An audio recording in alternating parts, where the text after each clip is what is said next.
குடும்பமாய் நீங்கள் சந்ததிகளுக்கு சில நன்மைகளை சாட்சியா சொல்லணுங்க.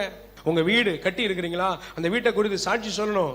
எப்படி இல்லாமையில கர்த்தர், இயலாமையில இந்த கர்த்தர் நமக்கு கொடுத்தார். இந்த வாகனத்தை வாங்குறீங்களா, சாட்சி சொல்லணும், நினைப்பூட்டணும். சந்ததிகளை ஆண்டவர் தான் சொன்னாரு, நீ இன்னைக்கு போயிருவ, கானானை பார்த்த உடனே பாலும் தேனும் சாப்பிட்டு சந்தோஷமா கர்த்தர் கொடுத்தார், இந்த வாக்குத்தத்தத்தை நம்ம சுதந்திரித்தோம்னு உட்கார்ந்துருவ.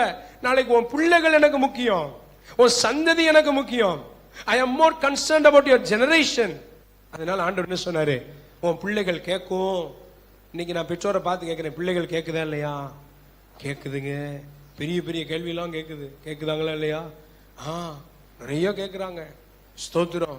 பதில் சொல்ல தெரியணும். பேதுரு அதைத்தான் சொல்ல, ஒண்ணு பேதுரு இல்ல, உன் விசுவாசத்தை குறித்து கேள்வி கேட்டா வணக்கத்தோட உத்தரவு சொல்ல நீ ஆயத்தமா இருக்கணும்.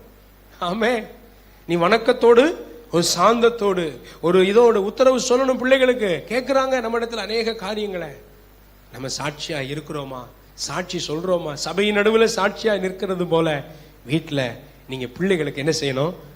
ஒருவேளை அவங்க அந்த நேரத்துல கை குழந்தையா இருந்திருப்பாங்க, உங்க சாட்சிகளை கேட்காம போயிருப்பாங்க. அதுக்கு தான் குடும்ப ஜெபம். நீங்க எல்லாரும் ஒருமனப்படணும், எல்லாருக்கும் அதுல பங்கு இருக்கணும். எல்லாரும் இந்த நினைப்பூட்டுதல்ல நீங்கள் பங்கெடுக்க வேண்டும், இந்த சாட்சி சொல்லுதல்ல பங்கெடுக்கணும். குடும்ப ஜெபமா உட்காருங்க, பேசுங்க. கர்த்தர் செய்த நன்மையை pass on to the next generation, அடுத்த சந்ததிக்கு கடத்தி விடுங்க. அல்லேலூயா. உங்க பிள்ளைகளுக்கு நிறைய கரெக்ஷன் பண்ணுவோம், அட்வைஸ் பண்ணுவோம், அடிப்போம், அதை பண்ணுவோம், இதை பண்ணுவோம். நீங்க நன்மைகளையும் தேவனுடைய கிரியைகளையும் சாட்சியா சொன்னீங்கன்னா உங்க பிள்ளைகள் இருதயத்துல அத பசுமரத்தாணி போல பதியும். அல்லேலூயா. உன் சந்ததிகள் என்னை சேவிக்க வேண்டும், அவர்கள் என்னை சேவித்தால் அவர்கள் ஆசீர்வாதமா இருப்பார்கள். அல்லேலூயா.